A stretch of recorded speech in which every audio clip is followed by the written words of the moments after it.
Located in the Great Smoky Mountains National Park, the Mingus Mill began operation in 1886.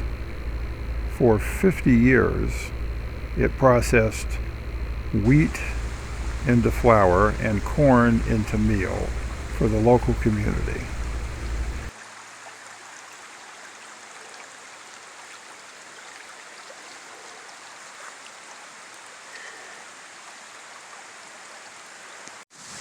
Water was diverted from nearby Mingus Creek and channeled to the mill to be used to drive a turbine which operated the machinery in the mill. Access to the interior of the mill is restricted, and all you can do is stand at the door and talk to the docent.